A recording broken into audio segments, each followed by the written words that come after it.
ஆன்மீகம் முத்தமிழில் புராணம். குழந்தை பருவமுடைய மாருதி குழந்தைக்கே உரிய பிறவி குணம் அடிப்படையிலும் குழந்தையின் பசியின் காரணமாகவும் இளம் மாருதியின் கண்ணெதிரே ஆகாயத்தில் இளம் சிகப்பில் தோன்றிய சூரிய பகவானை பசிக்கு உணவாக கனி என்று நினைத்து மாருதி விண்ணில் பறந்து அதை உண்ண சென்றார். அப்படி மாருதி சூரியனை நெருங்கும் பொழுது சூரியனின் வெப்பக்கதிர்வீச்சு மாருதியின் தாடை கைகளில் தாக்கத்தை ஏற்படுத்தியது. காரணம், இயற்கைக்கு மாறாக தெய்வமே வகுத்த கோட்பாடுகளை மீறும்போது அது விதிமுறைக்கு மாறுதல் என கூறி, மாருதி என்பது தெய்வமானாலும் ஆனால் மானிட பிறவியில்தான் ராவணன் என்ற அசுரனை அழிக்க வேண்டும் வரம் பெற்றதனால கோட்பாட்டுக்கு உட்பட்டு தான் செயல்பட வேண்டும் என்று கூறி மாருதியின் தாடை உள்ளங்கைகள் சூரிய பகவான் வெப்பக்கதிர்வீச்சால் தாக்கப்பட்டார். இதன் காரணமாக விண்ணவரும் மன்னவரும் மாருதிக்கு வெண்ணெய் என்றும் குளிர்ச்சி தரும் வைத்திய உணவு முறையை தாடையில் மருந்தாக தடவினார். இதுவே பிற்காலத்தில் மாருதிக்கு வெண்ணெய் சாத்தும் பழக்கத்தை வரும் சந்ததிகளுக்கும் தெரிந்து கொள்ள வழிபாடாக ஆன்மீக வைத்திய முறையில் செயல்பட்டு வருகிறது. இது மேலோட்டமாக பார்த்தால் புரியாது. காரணம், மாருதி என்ற அவதாரம் மானிட பிறவியை வதம் செய்வதற்காக மானிடராக அவதரித்த இராமாயணத்தில் தோன்றிய காவியங்களில் ஒன்று. இதுதான் புராணங்களை சொல்லுது. இந்த அடிப்படையில் விதி மீறி தெய்வம் அடிப்படையில் அனுமான் என்ற அடிப்படையில் சூரியனை தொற்றிருந்தால் ராவணனை வதம் செய்ய விதிமுறைகளுக்கு புறம்பானதாக இருக்கும். இந்த அடிப்படையில்தான் சூரியனின் நெருப்பு என்ற வெப்ப கதிர்வீச்சு அனுமன் என்ற தாடையையும் அந்த பழம் என்று நினைத்து சூரிய பகவானை அனுமன் இரு கைகளால் பற்றுவதனால் உள்ளங்கையிலும் சிகப்பு இருக்கும். இது பல ரக வானரங்கள் இருந்தாலும் சில வானரங்கள் வலுவலாக இது தென்படுகிறது. முகவாய் சிகப்பும் அந்த கனியை பிடித்த உள்ளங்கை மட்டும் சிகப்பாகவும் சில குரங்குகளுக்கு இருப்பதை நம் நடைமுறையில் பார்த்திருக்கலாம். அன்று நிகழ்ந்த புராண வழிபாடு முறையே இன்றும் அனுமனுக்கு உதட்டில் வெண்ணெய் சாத்தி குளிர்விக்க செய்கிறது. இதை தான் வாழ்ந்து கெட்ட பரம்பரைன்னு ஆன்மீக முத்தமிழ் சொல்வார்கள். அதாவது தன்னுடைய வாழ்க்கையை கெடுத்து அன்று முதல் இன்று வரை இயற்கைக்கு மாறாக மனிதன் செயல்பட்டால் அதற்குரிய கோட்பாடு விதிமீறல் தண்டனையை பெற்றே தீர வேண்டும் என்பது தெய்வம் கூட அன்று முதல் இன்று வரை பூஜை நடைமுறையில் செயல்பட்டு வருகிறது. மேலும் இயற்கை அடிப்படையில் மானிடர்களுக்கு சூடு என்னும் உஷ்ணம் தாக்கத்தால் ஏற்படும் வெப்ப கதிர்வீச்சு உதடுகளை பிளவு ஏற்படுத்தும்.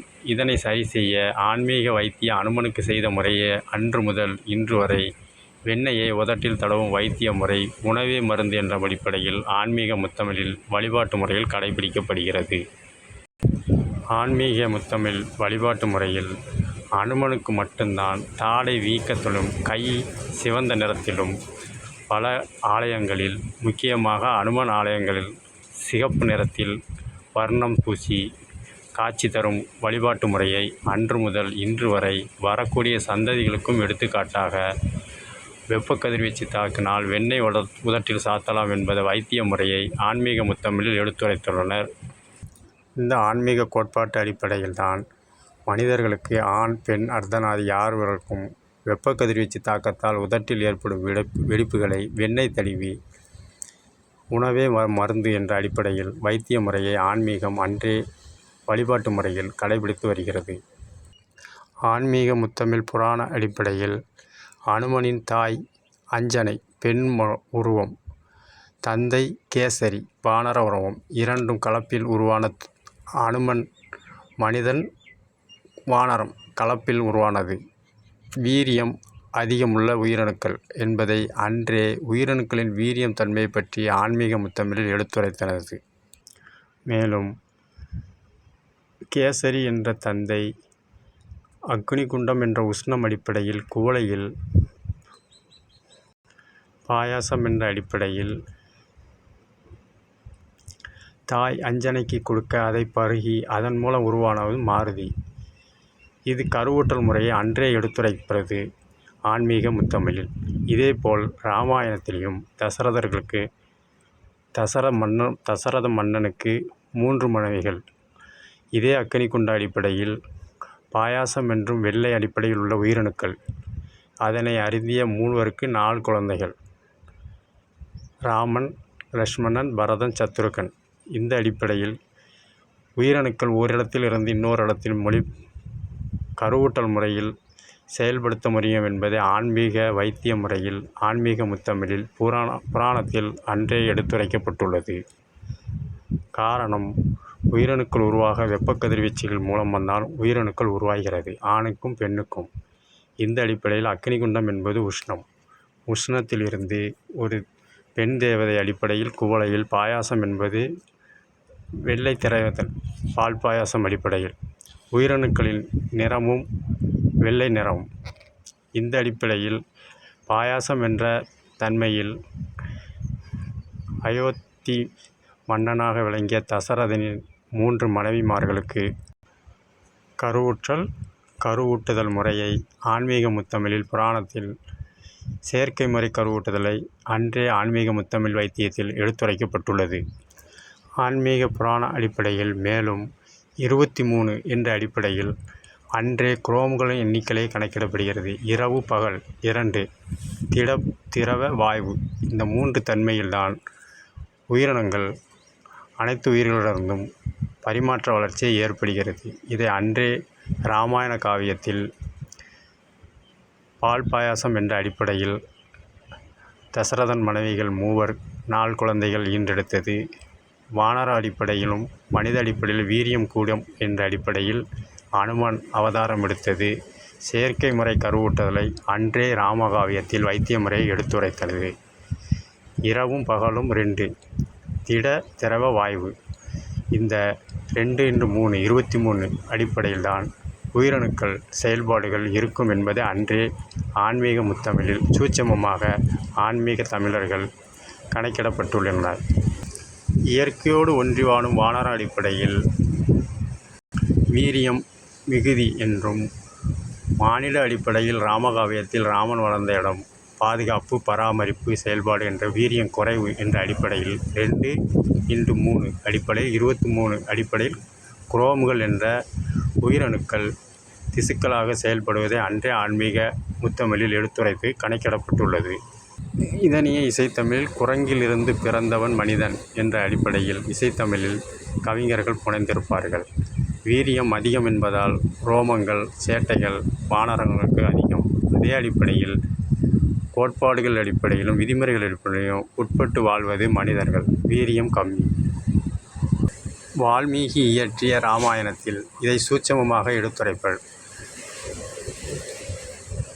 இராமகாவியத்தில் ஆன்மீக வைத்திய முறைப்படி ஒருவனுக்கு ஒருத்தி என்ற இல்லற வாழ்க்கை முறையை ஊர்ஜிதப்படுத்தியும் வைத்திய முறையை கடைபிடிப்பதில் வாழ்வாதாரம் சிறக்கும் என்பதையும் ஆன்மீக முத்தமிழில் எடுத்துரைக்கப்பட்டுள்ளது. இராமகாவியத்தில் அவதார அடிப்படையில் மாறாக மகாபாரதத்தில் கண்ணன் அவதாரம் எடுத்தது இராமகாவியத்தில் உயிரணு என்ற பாயாசம் அடிப்படையில் உருவானது. ஆனால் மாறாக கிருஷ்ண அவதாரத்தில் இயற்கை இல்லாமல் அவதார அடிப்படையில் ஏற்படும். கோட்பாடுகள் மாறுபடும் போது விதிமுறைகள் மாறுபடும். இதனுடன் ஒப்பிட்டு பார்த்தால் சிறிது குழப்பம்தான் ஏற்படும். ஆகவே வாழ்வாதாரத்துக்கு வைத்திய முறை முக்கியம் என்பதை இராமாயணத்திலையும் ஆளுவதற்கு இராமாயண காவியத்தை விட மகாபாரதத்தில் அதிகமாக சூடுகள் உள்ளோம். காரணம், இல்லறத்தில் உள்ள இன்ப துன்ப கஷ்ட லாப ஏக்க தாப கோப விரதங்களை சூட்சமாக புரிந்தவர்தான் ஆளுமை தன்மைக்கு ஏற்றவர் எப்படி என்பதை மகாபாரதத்தில் எடுத்துரைப்பார். இல்லறம் இல்லாமல் ஆளுமை தன்மை செய்ய புலப்படாது. காரணம், யாருக்கு எதை செய்யணும், யாருக்கு எதை செய்யக்கூடாது என்பதை இல்லறவாசிகள் மூலமாக தான் அனுசரித்து அனுபவிக்கப்படும் என்பதற்காக தான் அடிமட்டம், வட்டம், மாவட்டம், மாநகராட்சி, முதன்மை பொறுப்பு என்ற அடிப்படையில் மகாபாரதத்தில் உள்ளது. வேற்றுமையில் ஒற்றுமை. இங்குள்ள கோட்பாடு அங்கே ஏற்றுக்கொள்ளக்கூடாது. மகாபாரதத்தில் உள்ள கோட்பாடு ராமாயணத்தில் ஏற்றுக்கொள்ளப்படாது. ராமாயணம் அனைத்தும் வைத்திய முறை. மகாபாரதம் ஆளுமை தன்மையை எடுத்துரைக்கக்கூடியது.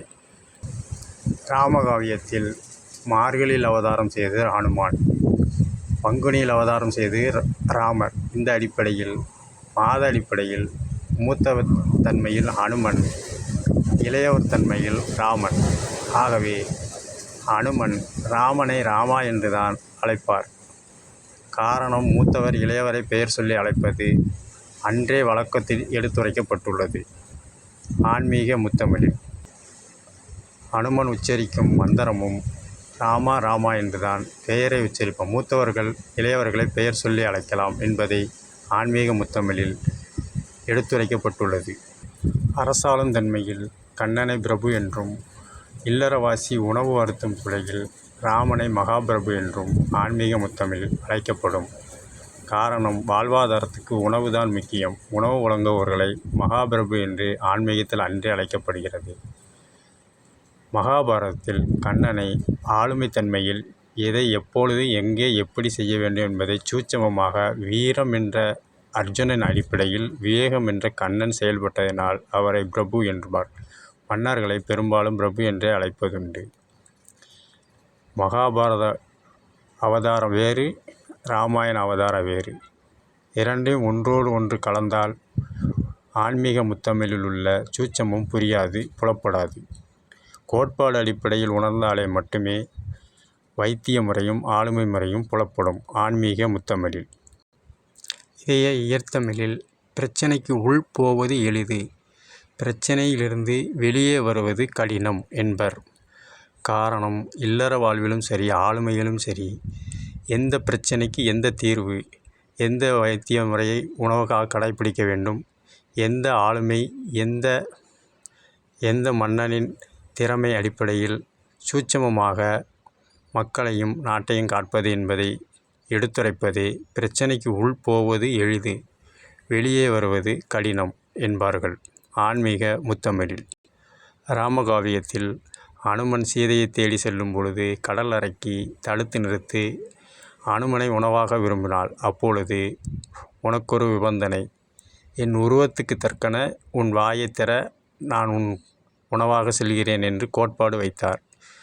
இந்த அடிப்படையில் அறைக்கு வாயை திறக்க அனுமன் வாயுவுக்கு புத்திரன் என்பதால் வாயு அடிப்படையில் உருவத்தை பெரிதாக்கி கொண்டே சென்றார்.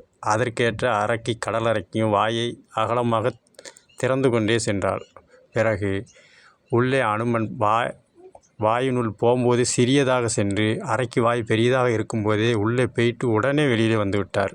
உருவத்தை பெரியதாக்கி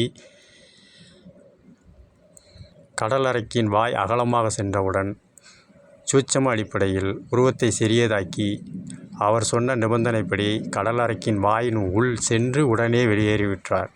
காரணம், வீரமும் இருக்கணும், விவேகமும் இருக்கணும். இரண்டும் இருந்தால்தான் இல்லறத்திலும் சரி ஆளுமையும் சரி செயல்பட்டு மக்களின் வாழ்வாதாரத்தை சிறக்க முடியும் என்பது வைத்திய முறையை அன்றே ஆன்மீக முத்தமிழில் பிரச்சனைக்கு உள் செல்வது எளிது, வெளியே வருவது கடினம். அதாவது வீரம் என்பது பிரச்சனை, விவேகம் என்பது அதிலிருந்து எப்படி வெளியேறங்க. இதற்காகத்தான் இல்லற வாழ்வில் முதலில் சென்று பின்பு அதில் உள்ள சூட்சமத்தை உணர்ந்த பின்னரே ஆளுமைத்தன்மைக்கு வழிவகை செய்யப்படுகிறது ஆன்மீக முத்தமிழில். காரணம், சீதை என்ற பெண்மையை காப்பாற்ற வேண்டும் என்பது இல்லறவாசி கடமை. கணவன் மனைவி காப்பாற்ற வேண்டும், அதற்கு பணிந்துதான் போக வேண்டும் என்பதை அனுமன் அன்றே அரக்கியின் வாயினுள் சென்று வெளியே வந்து சூட்சமமாக எடுத்துரைப்பார். ஆனால் மகாபாரத காவியத்தில் வீரம் என்ற அர்ஜுனனை, விவேகம் என்ற கண்ணபிரான் சூட்சம முறையில் போர் புரிந்து குருட்சேத்திர பணியை செய்து மக்களையும் நாட்டு மக்களையும் நலன் கருதி சூட்சமமாக பாதுகாத்து பராமரிப்பதே மகாபாரத நிகழ்வு. இதைதான் அன்று முதல் இன்று வரை வீரியம் கூடிய ஆண்மகனை அவர்களுக்கு ஒரு கால்கட்டு போடுகள் என்று இயற்தமிழில் கூறுவார்கள். கால்கட்டு என்றால் இல்லற வாழ்க்கை. இல்லறத்தில் ஏற்படும் லாப நஷ்டங்களை உணர்ந்தால்தான் நாட்டு மக்களின் வாழ்வாதாரம் இந்த மாதிரி சூழ்நிலையில் இப்படி இருக்கும். இதற்கு பருவ ஏற்ற அடிப்படையில் மாற்றங்களை செய்ய வேண்டும், பணிபுரிய வேண்டும், பராமரிக்க வேண்டும், தன்மை வளரும். இதை தான் கால்கட்டு என்பார்கள் ஆன்மீக முத்தமிழில். ஆன்மீக முத்தமிழில் பழைய சோறு, பொடி வெங்காயம், உப்பு, மிளகாய் உணவில் அதிகமாக விவசாயம் சார்ந்த ஏழை ஆன்மீக முத்தமிழர்கள் உணவாக எடுத்துக்கொள்வார்கள். காரணம், வெங்காயத்தை தமிழில் வெங்காயம் ஒன்றுமில்லை அப்படிம்பார்கள். ஒன்று என்றால் எண்ணிக்கை அடிப்படையில் அது பொருள் எடுக்கக்கூடாது ஆன்மீக முத்தமிழில். காரணம், வெங்காயம் என்பது ஒரு திடப்பொருள். அதில் நீர்த்தன்மை இருக்கிறது. வாயுத்தன்மையில் காரம் சேர்ந்து நம் கண்ணெரிச்சலை உண்டு பண்ணுகிறது.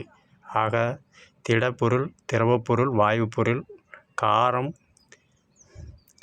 துவப்பு, புளிப்பு, இந்த 3 தன்மையில் உயிரணுக்களை உற்பத்தி செய்யும் பொருளாக வெங்காயம் உற்பத்தி இருப்பதால் வெங்காயம் ஒன்றுமில்லை, வெங்காயத்தில் ஒன்றுமில்லை அப்படிம்பாங்க. ஒன்றும் இல்லைன்னா 6 தன்மை இருக்குது. திடப்பொருள், திரவப்பொருள், வாயுப்பொருள், தசைக்கு தேவையான இரத்தம் தேவையான துவப்பு, தசைக்கு தேவையான இனிப்பு, உமிழ்நீருக்கு தேவையான காரம். இந்த 6 அடிப்படையில் உயிரணுக்கள் உருவாக வெங்காயம் பெரிதளவும் பயன்பாட்டுக்கு உள்ளது என்பதை ஆன்மீக முத்தமிழில் சூட்சமமாக எடுத்துரைத்திருப்பார். மழலை இல்லாதவர்கள் இந்த சிறு வெங்காயத்தை 48 தினங்கள் அன்றாடம் பழைய சோறு, உப்பு, மிளகாய், வெங்காயம் உண்பதால் மகப்பேறு தன்மை அடையும் தன்மையை அன்றைய ஆன்மீக முத்தமிழர்கள் உணவு வைத்திய முறையில் உணவே மருந்து என்ற பிழையில் கடைபிடித்து வருகின்றனர். இதையே வெங்காயத்தில் ஒன்றுமில்லை என்று இயத்தமிழில் சொல்வது உண்டு. ஆன்மீக முத்தமிழில் இல்லறவாசிகள் பயன்படுத்தும் உணவுகளில் சிறு வெங்காயம் பெருமளவு சேர்க்கப்படுவதற்கு முக்கிய காரணமே உணவே மருந்து என்ற அடிப்படையில் சந்ததிகள் விருத்தி அடைவும், வாழ்வாதாரம் சிறக்கவும், நாட்டுக்கும் வீட்டுக்கும் இன எண்ணிக்கை அதிகப்படியில் இருந்தால்தான் வாழ்வாதாரமும் பாதுகாப்பாக இருக்கும், நாடும் பராமரிக்க சேவை செய்ய ஆண்மகன் பெண்மகள் என்ற அடிப்படையில் சந்ததிகள் உருவாக்கப்படும் என்பதை உணர்ந்து அன்றே வெங்காயத்தில் ஒன்றுமில்லை அப்படின்னு இயற்தமிழ் சொல்வார்கள். காரணம், உயிரணுக்களை உற்பத்தி பண்ணுவதும், இனவிருத்தியை பெருக்குவதும், நாட்டுக்கும் வீட்டுக்கும் நன்மை செய்யவும், பாதுகாக்கவும், பராமரிக்கவும், சந்ததிகள் வளரவும் வெங்காயம் பெரிதும் பயன்படுகிறது என்பதை சூட்சமமாக சொல்வார்கள் ஆன்மீக முத்தமிழர்கள். நடைமுறை பேச்சு வழக்கில் கூட கேட்டிருக்கலாம். நாமளும் பல வைத்தியம் பண்ணிட்டோம், நமக்கு குழந்தை பாக்கியம் இல்லை. அவன் வெறும் வெங்காயத்தையும் பழைய கஞ்சியும் வச்சு சாப்பிட்றான், அவனுக்கு 21 குழந்தை, 10 குழந்தை, 15 குழந்தைகள் இருக்குதுன்னு சொல்வதை கேட்டிருக்கும். காரணம், வெங்காயம் உயிரணுக்களை உற்பத்தி செய்கிறது. வெங்காயம் நோய் எதிர்ப்பு சக்தியை உற்பத்தி செய்கிறது. வெங்காயம் இரத்தத்தில் உள்ள அணுக்களை, உயிரணுக்களை உற்பத்தி செய்கிறது. வெங்காயம் இனவிருத்திக்கும் வாழ்வாதாரத்துக்கும் பாதுகாப்பும் பராமரிப்பும் செய்கிறது சிறு வெங்காயம். இதைத்தான் வெங்காயத்தில் ஒன்றுமில்லை என்பார்கள். ஒன்று என்றால் ஒரே ஒரு அடிப்படையில் இல்லை, அது 6 தன்மையில் செயல்படுகிறது மனிதனுக்கு என்று ஆன்மீக முத்தமிழில் சொல்வார்கள், கணிக்கப்படுகிறது. காரணம், வெங்காயம் 48 தினங்கள் 1 மண்டலம் உண்ட பின்பு மாதவிடாய் ஆரம்ப காலத்தில் 6 தினங்கள் கழித்து இல்லற வாழ்வில் ஈடுபடும்போது மகப்பேறு உருவாவதற்கும் உதவியாக இருப்பதை அன்றைய ஆன்மீக முத்தமிழில் சூட்சமமாக உணவே மருந்து என்ற அடிப்படையில் சிறு வெங்காயத்தை தமிழக மக்கள் ஆன்மீக அடிப்படையில் ஆன்மீக முத்தமிழில் எளிய வைத்திய முறையாக கடைபிடிக்கப்பட்டு வந்து வருகிறது. அண்டத்திலும் சரி, பிண்டத்திலும் சரி, ராகு என்ற வெப்பக்காற்றும், கேது என்ற குளிர்காற்றும் அடிப்படையில் வைத்திய முறையை கடைபிடிக்கப்படுகிறது. அண்டத்தில் வளிமண்டலம் என்ற பெயரிலும், பிண்டத்தில் வெப்பக்காற்று, குளிர்காற்று என்பதிலும் வேற்றுமையில் ஒற்றுமையாக நிகழ்வதை ஆன்மீக முத்தமிழில் எடுத்துரைக்கப்படுகிறது உணவே மருந்து என்ற முறையில். அதாவது ஆன்மீக முத்தமிழில் உளுந்த வடை மாலை 2 தெய்வங்களுக்கு போடப்படுகிறது. வைணவ அடிப்படையில் அனுமனுக்கும், சைவ அடிப்படையில் பைரவருக்கும் போடப்படுகிறது. காரணம், வெப்பக்காற்று என்ற சுழற்சி முறையில் வைத்திய முறையை கடைபிடிக்கப்படுகிறது. புராணம் இதில் கூறப்படும் அடிப்படையில் காண்போம். ராமகாவியத்தில் ராமனுக்கு சிரசில் அடிபட்டு மயக்க நிலையில் இருக்கும் பொழுதோ, அதே ராமனுக்கு ராவணனை அளித்த தோஷம் நீங்குவதற்காக ராமேஸ்வரத்தில் சுயம்பு லிங்கத்தை பிடித்து பாவ பரிகாரங்கள் செய்ய வேண்டும் என்ற கலாச்சாரத்தை முன்னோர்கள் எடுத்துரைக்கின்றனர். இந்த அடிப்படையில் காசியில் உள்ள சுயம்புலிங்கத்தை எடுத்து வர அனுமன் வாயு தன்மையில் செல்கிறார். அந்த சமயம் காசியில் சிவாலயத்திற்கு காவல் தெய்வமான பைரவர் இல்லாத சமயம் பார்த்து சுயம்புலிங்கத்தை அனுமன் தேடுகிறார். அந்த சமயம் கருடன் சுயம்புலிங்கத்துக்கு நேராக வட்டமிடுகிறது. பள்ளி சுயம்புலிங்கம் என்பது அறிகுறியாக உச்சி கொட்டுகிறது. இந்த அடிப்படையில் சுயம்புலிங்கத்தை அனுமன் பெற்றுக்கொண்டு சிவாலயத்தில் உள்ள வடகாசியில் உள்ள சிவாலயத்திலிருந்து சுயம்புலிங்கத்தை வெளியே எடுத்து வரும்போது, சிவாலயங்களுக்கு காவல் தெய்வமாகிய பைரவர் என் அனுமதி இல்லாமல் எப்படி எடுத்து செல்லலாம் என்ற விவாத அடிப்படையில் இருவருக்கும் மோதல் ஏற்படுகிறது. பல மணி நேரங்கள் தொடர்ந்து இயற்கைக்கு மாறாக எதையும் செய்யக்கூடாது என்ற கோட்பாடை சிவா ஆலயத்தில் காவல் தெய்வமான பைரவரிடம் சொல்லிட்டு தான் அனுமன் எடுத்திருக்க வர வேண்டும் என்பதை உணராமல் அனுமன் சண்டையிடுகிறார். இதை உணர்ந்த தேவர்கள் ராமனின் நல்ல காரியத்திற்காக செயல்படுவதற்காக இந்த சுயம்புலிங்கம் ராமேஸ்வரத்திற்கு எடுத்து செல்லப்பட வேண்டியிருக்கிறது. அதற்கு 2 பேரும் மன்னித்து பொறுத்து எதிர்கால சந்ததிகளுக்கு வழிகாட்டுதல் வேண்டும் என்று இருவரிடமும் விவாதம் செய்ய இதனை ஏற்றுக்கொண்ட பைரவர் இதற்கு காரணமான பள்ளி காசியில் இருக்கக்கூடாது என்றும் கருடன் காசியில் வட்டமிடக்கூடாது என்றும் சாபமிட்டார். மேலும் பைரவரும் அனுமனும் தெய்வம் என்றாலும் மனித அடிப்படையில்தான் ராவணனை வதம் செய்ய வேண்டும் என்ற கோட்பாடு இருந்ததன் காரணமாகவே மனித அடிப்படையில் சண்டையிட்டதாக எடுத்துக்கொண்டு அவர்களுக்கு அனுமனுக்கும் பைரவருக்கும் எலும்புகளில் தாக்கத்தால் பிளவுகள் ஏற்பட்டது. இதை சமம் செய்யவே உளுந்து என்ற ராகு வெப்பக்காற்றுடைய உளுந்து உடலில் பைரவருக்கும் அனுமனுக்கும் தேவர்கள் முன்னோர்கள் விண்ணுளவர்கள் தடவி வைத்திய முறையை கடைபிடிக்கப்படுகின்றனர். இதனால தான் அனுமனுக்கும் பைரவருக்கும் உளுந்தவள மாலை சாத்தப்படுகிறது. ராகு என்பது வெப்பக்காற்று. காற்றுக்கு உருவம் கிடையாது, அழிக்கிரகம். வடக்கையும் போகும், தெற்கையும் போகும், மேற்கையும் போகும், வடகிழக்கு போகும், தென்கிழக்கு போகும், ஈசானத்துக்கு போகும். இப்படி சுழற்சி முறையில் சுற்றி வருவதனாலேயே வெப்பக்காற்று உருவமில்லாததை குறிக்கவே ஆன்மீக முத்தமிழர்கள் உணவு அடிப்படையில் உளுந்தவளையில் துளையிட்டு பதார்த்தமாக மாலையாக சூடுகின்றனர். காரணம், காற்றுக்கு உருவம் என்பதை குறிக்கவே சூட்சமமாக உளுந்தவளையில் துளையிட்டு அன்று முதல் இன்று வரை ஆன்மீக வைத்திய முறையை எலும்புக்கு பயன்படுத்தலாம் உளுந்தை என்ற முறையை சூட்சமமாக எடுத்துரைக்கின்றனர். உளுந்தவளையில் துளையிடாமல் வேக வைத்து சமைத்து சாப்பிட்டாலும் அது வேகத்தான் இருந்தாலும் தன் வாழ்வுக்காக வரக்கூடிய சந்ததிகள் விதிமீறல் கூடாது, கோட்பாடுகள் கூடாது. எந்த கோட்பாட்டுக்குள் எந்த அமைப்பு இருக்கிறதோ அந்த கோட்பாட்டுக்குள் அந்த அமைப்புகள் செயல்பட வேண்டும் என்பதை ஆன்மீக முத்தமிழில் அனுமனும் பைரவரும் அன்று முதல் இன்று வரை பெற்றோர் மகன் பேரன் பூட்டன் பூட்டி என்ற அடிப்படையில் வழிபாட்டு முறையில் உளுந்தவடை மாலை சிவாலயங்களுக்கு பைரவருக்கும் விஷ்ணு ஆலயங்களில் அனுமனுக்கும் வெப்பக்காற்று அடிப்படையில் ராகு உளுந்து நவதானிய அடிப்படையில் எலும்புக்கு உளுந்து வைத்தியம் செய்தால் எலும்பு இயற்கையாக சேரும் என்பதை சூட்சமமாக அன்றே உணவே மருந்து என்ற அடிப்படையில் எடுத்துரைக்கப்படுகிறது ஆன்மீக முத்தமிழில். புராண அடிப்படையில் வடகாசியில் அனுமனுக்கும் பைரவருக்கும் யுத்தம் நிகழ்ந்து அதை சமரசம் செய்து தேவர்கள் விண்ணுளவர்கள் சுயம்புலிங்கத்தை தென்கோடியில் உள்ள ராமேஸ்வரத்திற்கு அனுமனை வழி அனுப்பி வைக்கிறார்கள். இங்கே வந்து பார்த்தோன்னே அந்த முகூர்த்தம் தவறின் காலத்துக்கு முன்னரவே செஞ்சாதான் ராமருடைய பாவதோஷம் நீங்கி விஷ்ணு அவதாரத்திற்கு மீண்டும் வர முடியும் என்ற கோட்பாடு இங்கும் கோட்பாடு கடைபிடிக்கப்படுகிறது. இந்த கோட்பாடு அடிப்படையில் சீதை ராமேஸ்வரத்தில் உள்ள கடலில் உள்ள மணலை பிடித்து சிவலிங்கமாக வழிபட்டு ராமனுடைய தோஷத்தை அந்த நாளிகை அடிப்படையில் கோட்பாடு அடிப்படையில் சரி செய்து விஷ்ணு அவதாரத்திற்காக ஆயத்தமாகிறார்.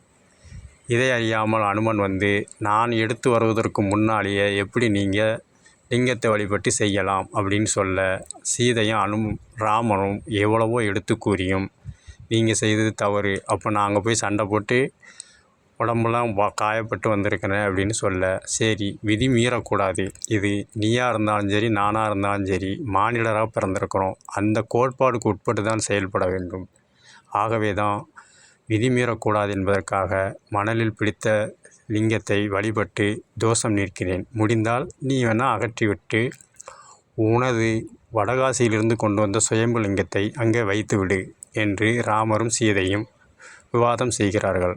இந்த அடிப்படையில் அனுமன் பலம் வாளில்தான். ஆகவே அனுமன் லிங்கத்தை வாளில் சுருட்டி இழுக்கிறார். ஆனால் லிங்கம் வரவில்லை. இதைத்தான் இயற்தமிழில் பிடித்து எடுத்த பெருமான், அதை பிடுங்கின அனுமான் என்பார்கள். இந்த இயற்தமிழை ஆன்மீக முத்தமிழ் அடிப்படையில் பார்க்க வேண்டும், பிற மொழியில் கலக்கக்கூடாது. பிடித்து எடுத்த பெருமான் 2 சுழி இன்னு.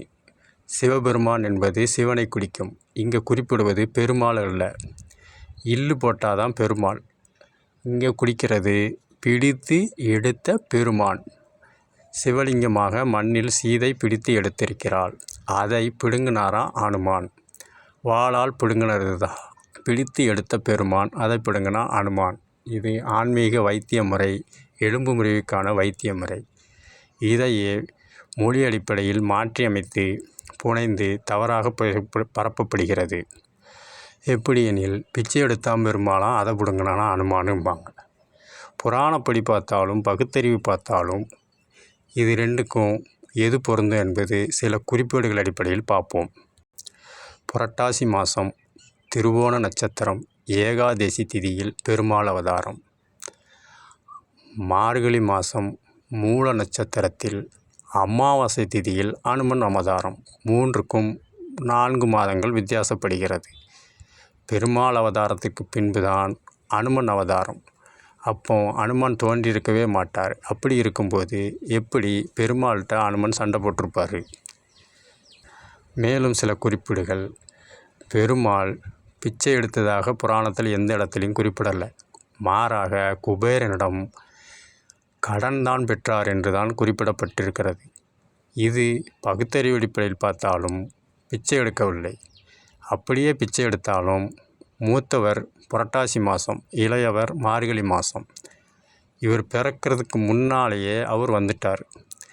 பிறக்காமல் ஒருத்தர் மூத்தவளாக பிறந்தவர்கிட்ட எப்படி தட்டி பறிச்சிருக்க முடியும்? அதாவது புரட்டாசி மாதம் பிறந்த பெருமாள் பிச்சை எடுத்திருந்தார்னா புரட்டாசி மாதமே அவதாரம் செஞ்ச அனுமன் தான் தட்டி பறிச்சிருக்க முடியும். ஆனால் புரட்டாசிக்கு அப்புறம் ஐப்பசி, கார்த்திகை, மார்கழி 3வது மாதம்தான் அனுமன் பிறந்திருக்கார். மாத அடிப்படையில் பார்த்தாலும் அவர் பிறக்கவே இல்லை. அப்போ எப்படி பெருமாள் அவதாரத்தில் அனுமன் தோன்றியிருப்பார்? புராண அடிப்படையில் பார்த்தாலும் ராமகாவியத்திலும் சரி மகாபாரத காவியத்திலும் சரி அனுமன் விஷ்ணு பகவானை ராமனாக தான் காட்சி தர வேண்டும் என்று புராணம் குறிப்பிடுகிறது. எந்த வேஷமிட்டாலும் எனக்கு ராமனாக தான் காட்சி தரணும்னு கோட்பாடு விதிமுறைகளை அனுமன் வைத்திருக்கிறார். இந்த அடிப்படையில் பார்த்தாலும் பெருமாளை எப்படி அனுமன் தொட்டிருப்பார், தட்டி பறிச்சிருப்பார்? இது வர்த்தகம் ரீதியாக கிழக்கிந்திய கம்பெனிகள் சூட்சமமாக மொழி அடிப்படையில் ஆட்சி செய்து குழப்பத்தில் வர்த்தகம் செய்கிறார்கள். எப்படி என்றால், பிச்சை எடுத்ததான் பெருமாள், அதை பிடுங்கினா அனுமானுன்னா, விதிமீறலுக்காக வெளிநாட்டிலிருந்து வந்தவர்கள் தமிழகத்தில் கப்பம், வரி, ஆட்சி முறை இதையெல்லாம் அவர்கள் ஆதிக்கம் கொண்டார்கள். இந்த கிழக்கிந்திய கம்பெனி என்ற ஆங்கில ஆட்சி முறையில் தமிழர்களுக்குள்ளேயே மூளை சலவை என்ற ஆங்கிலத்தில் பிரெயின் வாஷ் அடிப்படையில், நீ கோயிலில் கஷ்டப்பட்டு உழைக்க, வாங்காசை அரசாங்கத்துக்கு என்னத்துக்கு வரி பணமாக கொடுக்கணும், வாங்காசை நீயே வச்சிக்க, உனக்கு பட்டயம் எழுதி தரேன் அப்படின்னு ஆங்கிலேயர்கள் ஆதிக்கத்தில் பட்டயம் இருக்கிறார்கள். பட்டயம் என்ற அடிப்படை எல்லாமே ஆங்கிலேயர்கள் கொடுக்கப்பட்டது. ஆனால் தமிழர் அடிப்படையில் பார்த்தா ஆளுமை என்பது ஓலைச்சுவடியில் கல்வெட்டுகளில் தான் பதியம் வைக்க வைக்கின்றன. இந்த அடிப்படையில் ஆளுமைக்கும் தமிழர்களுக்குள்ளுமே வேற்றுமையில் குழப்பத்தை ஏற்படுத்தி அவர்கள் ஆட்சி செய்வதை கிழக்கிந்திய கம்பெனிகள் வழக்கமாக கொண்டதனால் ஏற்பட்டது தான். பிச்சை எடுத்து தான் பெருமாள், அதை பிடுங்கினா அனுமானும் பாருங்க.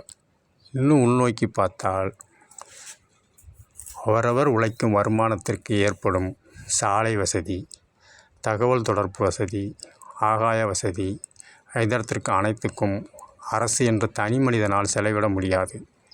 அந்தந்த தொழில் சார்ந்து அவர் வருவாய்க்கு ஏற்று அதிகமாக உள்ளவர்களை மட்டும்தான் சிறு குறுந்தொகையாக வரி என்ற அடிப்படையில் அரசாங்கம் பெற்று அதனை வகை செய்து பதப்படுத்தி பக்குவப்படுத்தி சாலை அமைத்தல், கால்வாய் வெட்டுதல், வன பாதுகாப்பு, உணவு பாதுகாப்பு, வாழ்வாதார பாதுகாப்பு, படை பாதுகாப்பு என்று செலவிடப்படுகிறது. இதை மறைத்து, இந்த செயல்பாடுகளை மறைத்து, நான் எதுக்கு வரி பணம் கட்டணும், நான் உழைக்க நான் சாப்பிட்றேன், உங்களுக்கு எதுக்கு உழைக்கணும், நீங்கள் உழைக்கிறதுக்கும் சாப்பிட்றதுக்கும் வழித்தடம் செயல்பாடுகள் எல்லாம் அரசாங்கம் செய்யுது. அதுக்கு உங்கள்கிட்ட ரூபா 2 என்ற அடிப்படையில் வரி பணம் தான் செய்கிறது. அதை கொடுக்காம நானே பிச்சை எடுத்து சம்பாதிச்சு வச்சுருக்கேன், அதை தட்டி பறிக்கானே அப்படிங்கிறதுக்காக தான் பிச்சை எடுத்தான் பெருமாள், அதை பிடுங்கினா அனுமானன் என்று குழப்பத்தில் மொழி அடிப்படையில் கிழக்கிந்திய கம்பெனி ஏற்படுத்திய மாற்றங்களே குழப்பத்திற்கும் மாற்றத்திற்கும் காரணம். ஆன்மீக அடிப்படையில் பொருந்தாததை இயற்கையிலும் பொருந்தாததை ஏற்றுக்கொள்ள வேண்டாம் என்று ஏற்கனவே ஒரு தலைவர் சொல்லியிருக்கிறார். காரணம், நாட்டிற்கு வருவாய் என்பதே முதுகெலும்பு, மூலாதாரம். இதை வரிப்பணம் என்று செலுத்தப்பட்டு பெறப்பட்டு முறையாக பெறப்பட்டு செயல்படுவதே ஆன்மீக முத்தமிழின் ஆளுமைத்தன்மை வைத்திய முறை. மேலும் பகுத்தறிவு அடிப்படையில் ஒரு குடிநீர் குழாய் தெருச்சண்டை வரும்பொழுதோ காவல் என்ற அடிப்படையில் அரசு ஏற்படுத்திய காவல் நிலையத்தை தான் சம்பாதித்த என்று பெருமிதம் கொள்வோர்கள் நாடுகின்றனர். அதற்கு ஊதியம் காவலர்கள் கொடுக்க வரிப்பணம் என்ற அடிப்படையில் தான் கொடுக்கிறது. கஷ்டம் வரும்போது ஆளுமை என்ற அடிப்படையில் தேவைப்படும்போது அதற்குரிய ஊதியத்தை கொடுக்க அரசாங்கம் என்ற அடிப்படையில் வரிப்பணம் பெற்றுக்கொள்ளப்படுகிறது. இதை தவறாக புரிந்து கொண்டு நான் ஏன் கொடுக்கணும், நான் சம்பாதிக்கிறேன், நானே உழைக்கிறேன், நான் செலவு செய்யலை, இந்த அரசாங்கத்துக்கு என்ன உரிமை இருக்குது என்று தவறாக சித்தரிக்கப்பட்டுகிறது. வரி என்பது மக்களை பாதுகாக்கவும் பராமரிக்கவும் தான். இதை சூட்சமமாக அறிந்து புரிந்து செயல்பட்டால் புலப்படும். எதிர்மறையாக செயல்பட்டு புரிந்தால் இது புலப்படாது. இது கிழக்கிந்திய கம்பெனி என்ற வர்த்தகம் சார்ந்த மேலை நாட்டு கலாச்சாரத்தை மேலோட்டமாக மூளை சலவை செய்து அன்று முதல் இன்றும் தொடர்ந்து வருகிறது. இதைத்தான் பராசக்தி என்ற படத்தில் ஆக்கப்பட்ட பொருட்கள் அனைத்தும் அரசாங்கத்துக்கு சொந்தம் என்று ஒரு உச்சரிப்பு வரும். காரணம், உணர்ச்சி வசப்பட்டு குழந்தையை பெற்று அனாதையாக விடுபவர்களை காப்பாற்றுவது பெற்றோர்கள் சில சமயம் தவறி விடுகிறார்கள். பெற்றோர்களை குழந்தைகள் சொத்துக்காக அபகரித்து வெளியே தள்ளவிடுகிறார்கள். இவர்களை பாதுகாக்கவும் பராமரிப்பவும் காப்பகம், அமைப்பகம், மருந்தகம் போன்றவை வரிப்பணம் என்ற வழியில் சிறு சிறு தொகைகளாக பெற்று அதை வழிநகை செய்கிறது அரசாங்கம். இதற்காக தான் வரிப்பணம் தேவைப்படுகிறது என்பதை அன்றே உணவே மருந்து வைத்திய முறையில் ஆன்மீக முத்தமிழில் சூட்சமமாக எடுத்துரைக்கப்பட்டுள்ளது. ராமனுக்கு பரமேஸ்வரன் மோட்சம், அதாவது பாவ கழிப்புகளை கலைந்த இடமாக கருப்பதால் ராம ஈஸ்வரன் என்ற மருவியே ராமேஸ்வரம் என்று ஆகிவிட்டது. ராமன் ப்ளஸ் ஈஸ்வரன் இரண்டும் இணைந்தே ராமேஸ்வரம் என்று அன்றே வழங்கப்பட்ட மொழிபெயர்ப்பு ஆன்மீக முத்தமிழில். மேலும் ஆன்மீக முத்தமிழில் அர்ஜுனனுக்கும் அனுமனுக்கும் தான் பெரியவர் என்ற அடிப்படையில் ராமர் பாலத்தில் யுத்தம் ஏற்படும் பொழுது, நான் செய்தால் இந்த வில்லுலேயே ராமன் பெரிய வில்லுலேயே இந்த பாலத்தை கட்டியிருக்கலாமே, சாதாரண வானரங்களை வச்சு கட்டியிருக்காரே என்று அர்ஜுனன் கிண்டல் செய்வதை அனுமன் கேட்டு, நீ வில்லால் பாலம் கட்டு, அதை நான் உடைக்கேன் அப்படின்னு 2 பேருக்கும் விவாதம் வர வில்லால் ராமர் பாலத்துக்கு மேலே அர்ஜுனன் கட்டுறாரு. அதில் வானரமானிய அனுமன் துள்ளி அந்த வில்லால் அம்பால் செய்தப்பட்ட பாலத்தை உடைக்கிறாரு. அகம்பாவம் குறைச்சி தான் பெரியவர் என்று எண்ணம் ஏற்படுகிறது. இதை உணர்ந்த விஷ்ணு பகவான் வயோதிகனாக வந்து இருவரும் மகாபாரதத்திலும் தேவைப்படுகிறது, ராமகாவியத்திலும் கோட்பாடுகள் அடிப்படையில் அவரவர் பாத்திரங்கள் சூட்சமமாக வலிமை பெறுவதற்காகவும் வரக்கூடிய சந்ததிகள் வாழ்வாதாரத்துக்காகவும் விட்டு கொடுக்க வேண்டும் என்ற மனப்பான்மையை வளர்ப்பதற்காக நடுவர் இல்லாமல் நீங்கள் 2 பேரும் விவாதம் பண்ணுறது தவறு. நீங்கள் இப்போ வாதம் பண்ணுங்க.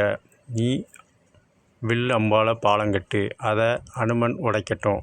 இதில் யார் வலிமையானவர் என்றதை நான் சொல்கிறேன் என்று மகாவிஷ்ணு வயோதிக வடிவத்தில் நடுவராக கேட்கிறார். அப்போது சக்கரத்தை அர்ஜுனன் வில் அம்பு பாலத்துக்கு கீழ் விட்டு அந்த பாலம் உடையாத வண்ணம் செய்கிறார். இதை அறியாத அனுமன் மேலிருந்து குதிக்கும்போது விஷ்ணுவின் சக்கரம் இருப்பதை அறியாமல் பாலம் உடையாமல் இருப்பதை கண்டு வியந்து போகிறார். தான் தவறை உணர்ந்து மன்னிப்பு கேட்கிறார். உடனே தான் விஷ்ணு பகவான் காட்சி தருகிறார். அப்போது கூட அனுமன் எனக்கு ராமராக தான் நீ காட்சி தர வேண்டும் என்று கூறுகிறார். அவர் பெருமாளாக காட்சி தரவோ விஷ்ணுவாக காட்சி தரவோ என்று கூறவில்லை. அந்த அடிப்படையில் அனுமனுக்கு ராமராகவும் அர்ஜுனனுக்கு கண்ணனாகவும் காட்சி கொடுக்கிறார். இந்த புராண அடிப்படையில் அனுமனுக்கும் பெருமாளுக்கும் தொடர்பில்லை என்பதை ஆன்மீக முத்தமிழில் குறிப்பிடப்பட்டுள்ளது.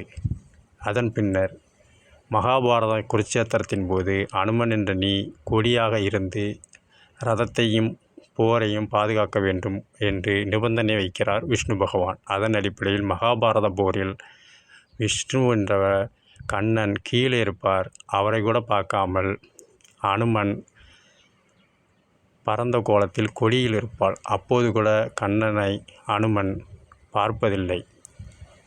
காரணம், அவர் ராமராகத்தான் விஷ்ணுவை பார்க்க ஆசைப்பட்டார். அனுமன் பெருமாளாக காட்சிப்படுத்தியோ மிகைப்படுத்தியோ புராணத்தில் எந்த இடத்திலும் குறிப்பிடப்படவில்லை. எந்த அவதாரம் எந்த கோட்பாடில் நடைபெற்றதோ அந்த கோட்பாடு விதியை மாறக்கூடாது என்பது ஆன்மீக முத்தமிழில் அன்றே எடுத்துரைக்கப்பட்டது. இதைத்தான் வாழ்ந்துகிட்ட பரம்பரை என்பாங்க. தன்னோட வாழ்க்கையை கெடுத்து வரக்கூடிய சந்ததிகளுக்கு நல்வழிப்படுத்தவும் பாதுகாக்கவும் பராமரிக்கவும் நாங்களே சண்டை போட்டு எலும்பு முறிஞ்சிட்டோம், அதே மாதிரி நீங்களும் சண்டை போடாதீங்க. அந்த அரசு விதிகள் என்னவோ என்ன கோட்பாடோ அதுக்கு உட்பட்டு நடங்க. அது உங்களுக்கும் நல்லது, உங்கள் வாழ்வாதாரத்துக்கு வரக்கூடிய சந்ததிகளுக்கும் நல்லது என்பதை ஆன்மீக முத்தமிழில் அன்றே வைத்திய முறையில் எடுத்துரைக்கப்பட்டுள்ளது.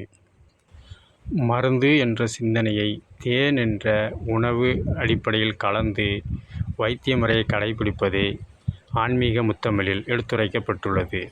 மேலும் அந்தந்த மொழி அடிப்படையிலும் அந்தந்த இயற்கை சார்ந்த பருவநிலைகள் மாற்றத்தின் அடிப்படையில் தான் பொருள் எடுக்கப்பட வேண்டுமே தவிர பிற நாடுகளில் நடக்கும் பருவத்திற்கு தமிழ்நாட்டில் நடக்கும் பருவத்திற்கு ஒப்பிட்டு எடுத்தால் பொருளும் அருளும் மாறுபட்டு தான் தென்படும், புலப்படாது. இது ஆன்மீக முத்தமிழில் உள்ள சூட்சமம். காரணம், அமெரிக்கா உள்ள உயிர்வானங்களின் உயரத்தை விட தமிழகத்தில் வாழும் இந்தியத்தில் வாழும் தமிழர்களின் உயரம் மாறுபடும். மூளையின் அளவு மாறுபடும். குருதியின் அளவு மாறுபடும். ரோமத்தின் நிறம் மாறுபடும். ஒன்றுக்கொன்று தொடர்பு இருக்க காரணம் மழை, பனி, காற்று, வெப்பம், இரவு, பகல் இந்த அடிப்படையில் அந்தந்த கதிர்வீச்சு அடிப்படையில் பிற நாட்டுக்குள்ள தன்மை உணவுகள் தமிழ்நாட்டு அடிப்படையில் மாறுபடும். இதுவே உணவே மருந்து என்ற வைத்திய முறையில் ஆன்மீக முத்தமிழில் சூட்சமமாக எடுத்துரைக்கப்பட்டிருக்கிறது. சொன்னால் புரியாது. ஆன்மீக தமிழ் சொல்ல சொல்ல சொல்ல சொல்லத்தான் புலப்படும். இது 40-50 வயதுக்கு கடந்தவர்களுக்குத்தான் புரியுமே ஒழிய இளையவருக்கு புரிய வாய்ப்புகள் கிடையாது. மேலும் ஆன்மீக முத்தமிழில் உளுந்த உடைக்கும் துளையிடுவார்கள். அது ராகு என்ற வெப்ப கதிர்வீச்சு. இன்னொன்று அதிரசத்திற்கும் துளையிடுவார்கள். இது குளிர் சார்ந்த கேது பகவானுக்குடைய வைத்திய முறை. இதை புராண அடிப்படையில் பார்ப்போம். உஷ்ணத்தின் அடிப்படையில் தான் உயிரணுக்கள் உற்பத்தி ஆகிறது. இதனால் தான் உணர்ச்சிகள் பாலியல் தொந்தரவுகள் ஏற்படுகிறது. இதற்காகவே அன்றே நம் ஆன்மீக தமிழர்கள் நாளுக்கு 2 முறை மலம் ஜலம் கழிக்க வேண்டும். வாரத்துக்கு 2 முறை நல்லெண்ணெய் தேய்ச்சி குளிக்க வேண்டும். மாதத்துக்கு 2 முறை இல்லறத்தில் ஈடுபட வேண்டும். வருஷத்துக்கு 2 முறை பேதி மருந்து அருந்த வேண்டும் என்றார்கள். இதன் மூலம் உடலில் உள்ள உஷ்ணம் குறைந்தாலே பாலியல் தொந்தரவுகள் குறைய வாய்ப்புகள் உண்டு. இந்த 4 முறைப்படி இப்போ யாரும் கடைபிடிப்பதில்லை. காரணம், அவனுக்குள்ளதானே எனக்கு, எனக்குள்ளதானே அவனுக்கு வேறு சட்டம் எனக்கு வேறு சட்டமோ என்ற விவாதம் தான் காரணம். இயற்கைக்கு பணிஞ்சு தான் மனிதன் வாழ வேண்டும். மனிதனுக்கு பணிந்து இயற்கை கட்டுப்பட்டு வாழ முடியாது. காரணம் சுழற்சி முறை. பூமி என்ற அடிப்படையில் தான் வாழ்கிறோம். நாம் சந்திரனிலோ சனி கிரகத்திலோ செவ்வாய் கிரகணத்திலோ வாழலை. அப்போ பூமியில் எப்படி வாழணுமோ அந்த கோட்பாடு அடிப்படையில் தான் ஆன்மீகத்தில் சில உணவு பழக்க வழக்கங்கள், உடைகள், உறைவிடங்கள் வகுக்கப்பட்டிருக்கிறது. தமிழ்நாட்டில் உள்ள நிலவும் தட்பவெப்பநிலை மாறுபடும். மதுரையில் ஒரு அளவு, தேனியில் ஒரு அளவு, நெல்லையில் ஒரு அளவு, சென்னையில் ஒரு அளவு.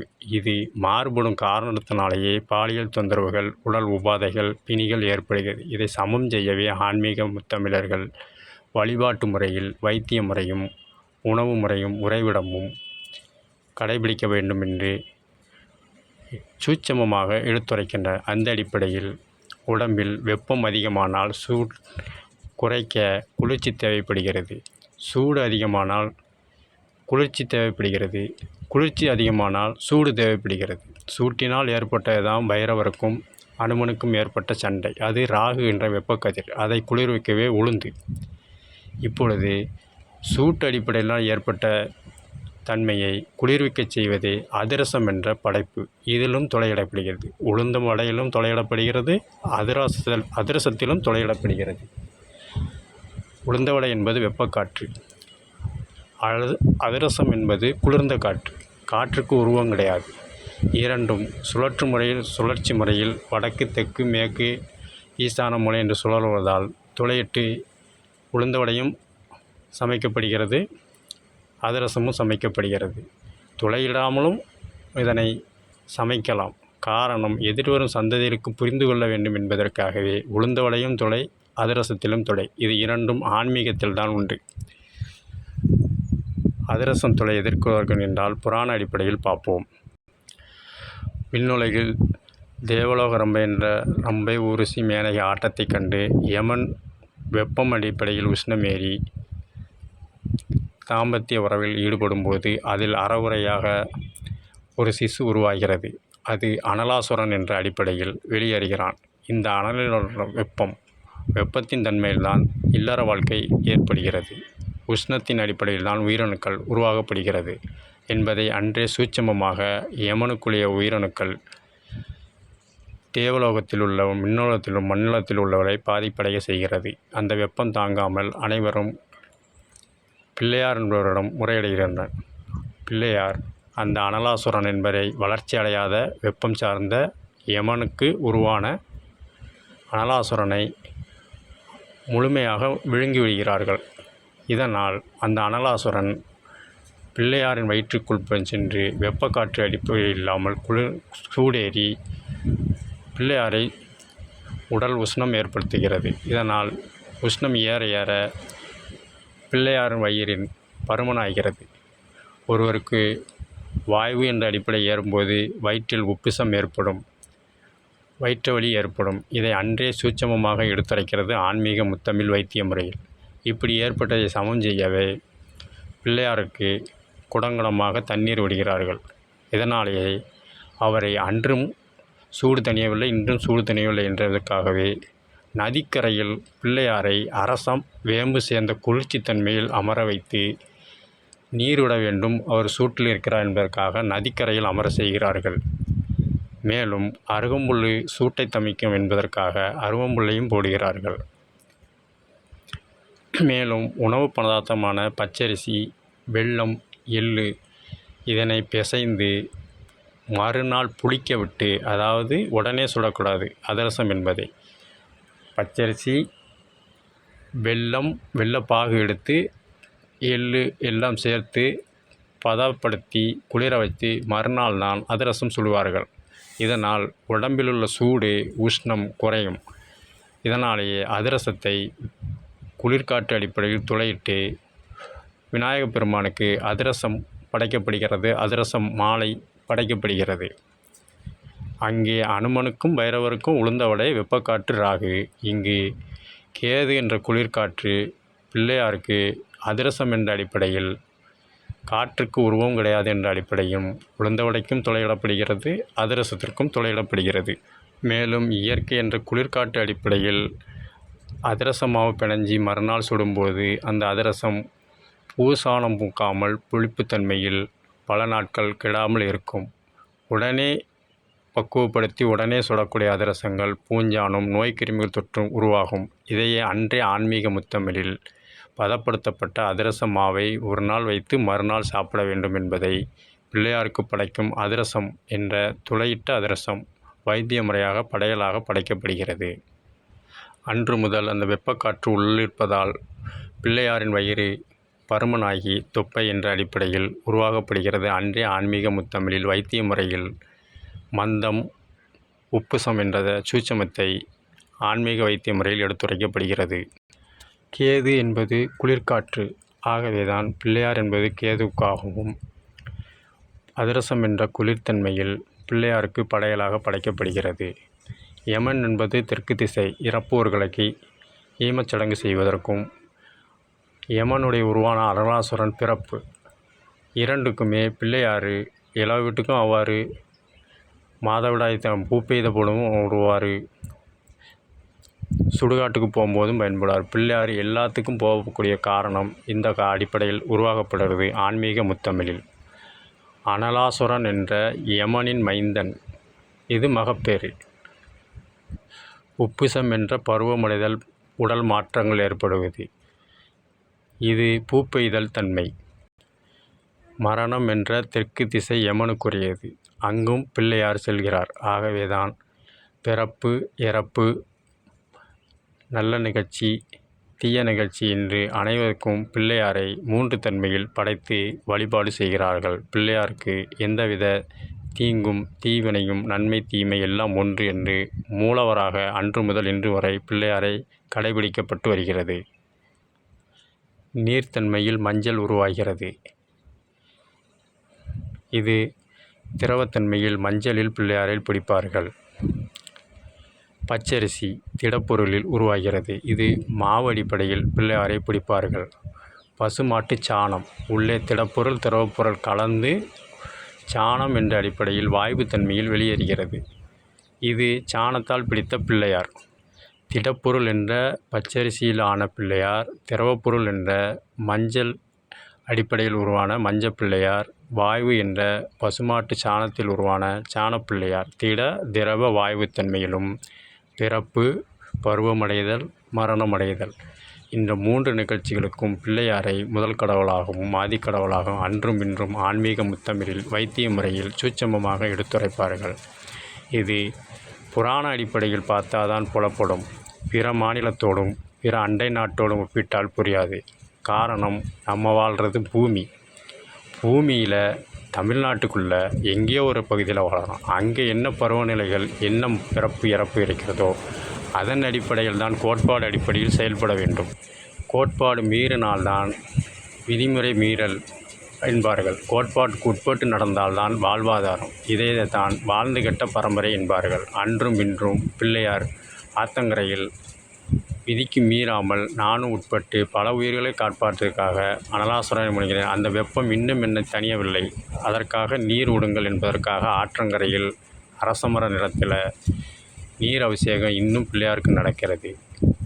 சுடுகாட்டுக்கும் சரி இடுகாட்டுக்கும் செல்லு சாணம் என்ற அடிப்படையில் வாயுத்தன்மையில் பிள்ளையாரை பிடிச்சு வைக்காங்க. சுபகாரியங்களுக்கு மஞ்சள் அடிப்படையிலும் பித்ருக்காரியங்களுக்கு மாவு அடிப்படையிலும் மாவு பிண்டம் அடிப்படையிலும் திட திரவ வாயுத்தன்மையை இயற்கை அடிப்படையில் வழிபடுவதே ஆன்மீக முத்தமிழில் வைத்திய உணவு முறை. இயற்கை அடிப்படையில் இறந்த காலத்துக்கும் பொருந்தும், நிகழ்காலத்துக்கும் பொருந்தும், எதிர்காலத்துக்கும் பொருந்தும். வடிவம் அடிப்படையில் திரவப்பொருள் திடப்பொருள் வாய்வு பொருளும் பொருந்தும். தன்மை அடிப்படையில் இடம் பொருள் ஏவல் அடிப்படையிலும் பொருந்தும். பால் அடிப்படையில் ஆண்பால் பெண்பால் அரவாணிகள் மூவருக்குமே பொருந்தும்.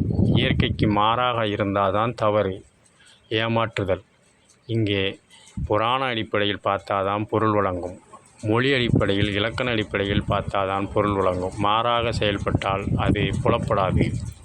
காரணம், தமிழ் சொன்னால் புரியாது, சொல்லத்தான் புரியும். ஆன்மீக முத்தமிழ். மேலும் ஆண் பெரிதா பெண் பெரிதா நான் பெரிதா நீ பெரிதா என்பதை உணரவே ஆணுக்கு உயிரணுக்களும் பெண்ணுக்கு கருவினைகளும் வயிற்றுப் பகுதியில்தான் உருவாக்கப்படுகிறது. இருவருக்கும் வயிற்று உப்பசம் ஏற்படும். பிள்ளையாருக்கு வெப்பக்காற்று அடிப்படையில் ஏற்பட்டது. பருவம் வந்தால் தான் உயிரணுக்கள் உருவாகும்.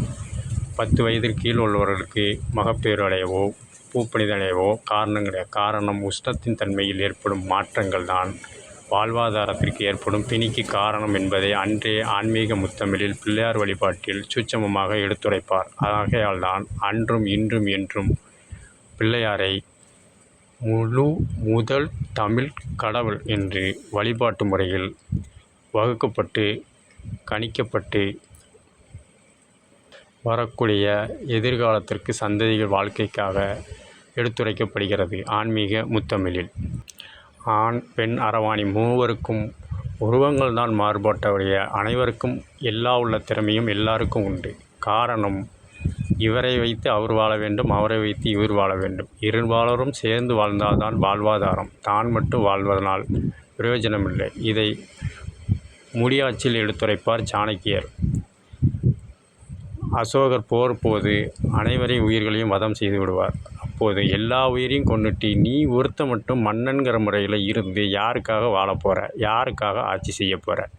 உயிர் பலியிடுவதை, விவாதம் பண்ணுவதை, நாம் பெருசா நீ பெருசா என்பதை விட்டுவிட்டு வாழ்க்கைக்கும் வாழ்வாதாரத்துக்கும் இயற்கையோடு வாழ் என்று சாணக்கியர் அசோகருக்கு எடுத்து சொன்னதினால்தான் மரங்களை நட்டார், குளங்களை வெட்டினால், ஆட்சி முறையில் மாற்றங்கள் கொண்டு வந்தார். அதே அடிப்படையில்தான் குடியாட்சியில் அசோக சக்கரவன் இன்றும் தமிழகத்தில் இந்தியாவில் நினைவு சின்னமாகவோ எடுத்துரைக்கப்படுகிறது. மக்களுக்காக தான் வாழ வேண்டுமோ என்று தனக்காக வாழ்வது வாழ்வாதாரம் கிடையாது. இதை தான் எடுத்துரைப்பது தான் ஆன்மீக முத்தமிழில். வெப்பக்காற்று குளிர்காற்று என்ற இயற்கை ஒன்று இருக்கிறது.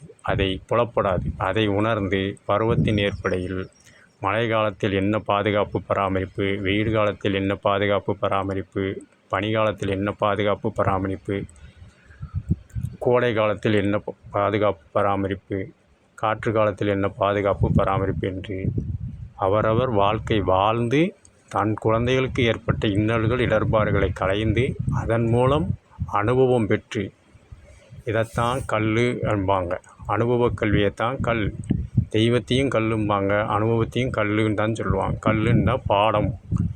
என்ன தான் படிச்சிருந்தாலும் சரி, எங்கே தான் கேட்டிருந்தாலும் சரி, இயற்கைக்கு மாறாக உள்ளதை எதையும் யாரும் நம்பக்கூடாது என்பது தான் ஆன்மீக முத்தமிழில் உள்ள வைத்திய முறை சூட்சமம். பாலைவனத்தில் குடிநீர் இல்லாத போது ஒரு ஒட்டகத்தின் உயிரை கொன்று 100 பேர் உயிருக்கு தேவையான நீரை எடுத்து கொடுத்தால் வாழ்வாதாரம், ஆளுமை, ஆன்மீகம். அதே ஒரு வாழை பல ஒட்டகங்களை கொன்று வர்த்தகம் செய்தால் அது வியாபாரம். நமக்கு தேவை குடிநீர் என்ற ஒரு உயிரை பலியிட்டு பல உயிர்கள் வாழ வேண்டும். ஆகையால் ஆளுமையிலும் சரி இல்லறத்திலும் சரி விட்டு கொடுப்பதனால் கெட்டுப்போவதில்லை என்று இயற்தமிழில் சொல்லுவார்கள். ஆதலாலே இல்லறம் பின்பு துறவறம் இரண்டும் கலந்த ஆன்மீக என்ற ஆளுமைத்தன்மை. இது வழிபாட்டு வைத்திய முறை. மேலோட்டமால் பார்த்தா புரியாது. ஆன்மீக முத்தமிழில் சொன்னால் புரியாது, சொல்லத்தான் புரியும். இதையே இசைத்தமிழில் சூட்சமமாக புனைந்துரைப்பார்கள். உணவே மருந்து என்ற அடிப்படையில் சாரதா என்ற நாடகத்தமிழில் எப்பிறவி எடுத்தாலும், அது வானர பிறவியாக இருக்கலாம், நீர்நில வாழ்வு உயிரினங்களாக இருக்கலாம், நிலத்தில் வாழும் உயிரினங்களாக இருக்கலாம், எப்பிறவி எடுத்தாலும் எங்கே நீ சென்றாலும் பருவ காலங்கள் பனி, காற்று, வெயில், மழை அடிப்படையில் எங்கே நீ சென்றாலும் காலம் என்னும் உன் கைப்பிடியில் சேர்ந்திருக்க நான் வருவேன். இயற்கை இல்லாமல் மனுஷன் வாழ முடியாது. இயற்கை சார்ந்து தான் மனுஷன் வாழ முடியும். இந்த அடிப்படையில் தான் எங்கே நீ சென்றாலும் எப்பிறவி எடுத்தாலும் காலமெல்லாம் உன் கைப்பிடியில் சேர்ந்திருக்க நான் வருவேன். சாரதாவில் இசைத்தமிழில் சூட்சமமாக ஆன்மீக தமிழில் முத்தமிழில் எடுத்துரைப்பார்கள். கண்ணால் நான் இமையாவேன், காற்றால் நான் கொடியாவேன், மரம் என்றால் நான் மலையாவேன், மலை என்றால் நான் பயிராவேன். நீ ஆணாக இருக்கலாம், பெண்ணாக இருக்கலாம், அரவாணியாக இருக்கலாம், மரமாக இருக்கலாம், செடியாக இருக்கலாம், மலையாக இருக்கலாம், விண்ணாக இருக்கலாம். எதாக இருந்தாலும் நான் இல்லாமல் உயிர் வாழ முடியாது என்பதை சூட்சமமாக தான் கண்ணானால் நான் இமையாவேன், காற்றானால் நான் கொடியாவேன், மரம் என்றால் நான் மலையாவேன், மலை என்றால் நான் பயிராவேன் என்று சாரதா என்ற நாடகத்தமிழில் இசைத்தமிழில் சொல்லியிருப்பார்கள். ஆன்மீக முத்தமிழில் சூட்சமமாக. காரணம், வெப்பஞ்சார்ந்த தொழில், குளிர் சார்ந்த தொழில், வெப்பம் குளிர் சார்ந்த தொழில், 3 தன்மையில் ஆண் பெண் அரவாணியில் 3வருக்கும் பொருந்தும். இந்த அடிப்படையில் யாருக்கு என்ன செய்ய வேண்டும், யாருக்கு எதை ஒதுக்க வேண்டும் என்பதை கையாளுவதே உணவே மருந்து என்ற இராமாயண வைத்திய முறை ஆன்மீக முத்தமிழில். ராகு என்ற வெப்பக்காற்று உளுந்தவடை துளையிடப்படுகிறது. கேது என்ற அதிரசம் துளையிடப்படுகிறது. இரண்டுக்கும் உருவம் கிடையாது. துளையிட்டு கொடுப்பதனால் ஆன்மீக முத்தமிழ் சூட்சமத்தை எளிதாக புரிந்து கொள்ள முடியாது. ஆன்மீக முத்தமிழில் இலக்கண அடிப்படையில் இடம், பொருள், ஏவல், திடப்பொருள், திரவப்பொருள், வாயுப்பொருள், ஆண் பெண் அரவாணி, இறந்த காலம், நிகழ்காலம், எதிர்காலம் 3க்கும் பொருந்தினாதான் அதனோட உண்மையான பொருள் கிடைக்கும். ஒன்றுக்கு பொருந்தி ஒன்றுக்கு பொருந்தவில்லை என்றால் அது புனையப்பட்ட வர்த்தக ரீதியான பொருள். இதைத்தான் தமிழில் சொன்னால் புரியாது, சொல்லத்தான் புரியும். ஆன்மீக முத்தமிழில் வைத்திய முறை. இதைத்தான் இயைத்தமிழில் பிள்ளையார் பிடிக்கப் போய், பிள்ளையார் அனலாசுரன் என்பதை பிடித்தார். இதைத்தான் பிள்ளையார் பிடிக்கப் போய் குரங்காய், குரன்னா குறையுடைய, பிணியுடைய, காய்னா வடு, தொப்பை ஏற்பட்டது பிள்ளையாருக்கு. அனலாசுரன்றத பிள்ளையார் பிடிச்ச நாள் தான் வெப்பக்காற்று குளிர்காற்று அடிப்படையில் ராகு கேது என்ற வாயுத்தன்மையில் வயிறு புடைக்கப்பட்டு தொப்பை என்ற அடிப்படையில் நடைமுறைப்படுத்த ஆன்மீக தமிழில் வைத்திய முறையை எடுத்து சொல்வதே பிள்ளையார் பிடிக்கப் போய். பிள்ளையார் அனலாசுரனை பிடிக்கப் போய். குரங்காய்னா கோனா ஒத்த கொம்பு, கூனா கிடையாது. குரங்காய்னா குறைபாடு உள்ளைய, கானா பிணி. அந்த பிணியோடு தான் இன்னும் பிள்ளையார் தொப்பை வயிறோடு தான் இருக்கார். காரணம், வரக்கூடிய சந்ததிகளுக்கு கோட்பாடுகளை மீறக்கூடாது. வாழ்வாதாரத்துக்கு என்ன கோட்பாடோ அதுக்கு உட்பட்டு வாழ்ந்தால் தான் வரக்கூடிய சந்ததிகள் உங்களை பார்த்து தன்னோட வாழ்க்கையை திருத்தி கொள்ளவும் மாற்றிக்கொள்ளவும் செய்வார்கள் என்பதை சூட்சமமாக ஆன்மீக வைத்திய முறையில் ராகு கேது என்ற உளுந்தவடை அதிரச வழிபாட்டு வைத்திய பலகாரம். இராமாயணத்தில் உளுந்தவடை, புராண காலத்தில் பிள்ளையாருக்கு அன்றும் இன்றும் சுபகாரியங்களுக்கும் அபசுப காரியங்களுக்கும் பிள்ளையார் பிடிக்கிறார். மஞ்சள் பிள்ளையார், அரிசி பிள்ளையார், சாண பிள்ளையார். இதைத்தான் பிள்ளை யாரை பிடிக்காரோன்னு இல்லை, பிள்ளையார் பிடிக்க போய். அதை நல்ல உச்சரிப்பை கவனித்தா தான் தெரியும்.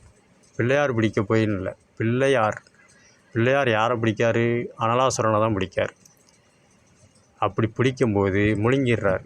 அதனால் கோரம் ஏற்படுது. கோரம்னா வயிறு தொப்பையான அபோகரம். பிள்ளையாரை தொப்பை கணவத்தின்னு தான் சொல்லுவாங்க. அதைத்தான் பிள்ளையார் அனலாசுரனை பிடிக்கப்போ கோர, கா என்றால் பிணி, முழுமை பெறாதது. இதைத்தான் பிள்ளையார் பிடிக்க போய் குரங்காய் முடிஞ்ச கதை என்று ஆன்மீக முத்தமிழில் எடுத்துரைக்கப்படுகிறது வைத்திய முறை. பிள்ளையாரை பிடிக்கப் போய் என்ற உச்சரிப்பு கிடையாது.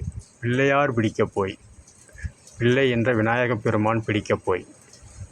நாம் பிள்ளையார் பிடிக்கப் போய் என்று உச்சரித்தால் பொருள் விளங்காது. இது இயற்கைக்கு மாறாக பொருளாக புலப்படும்.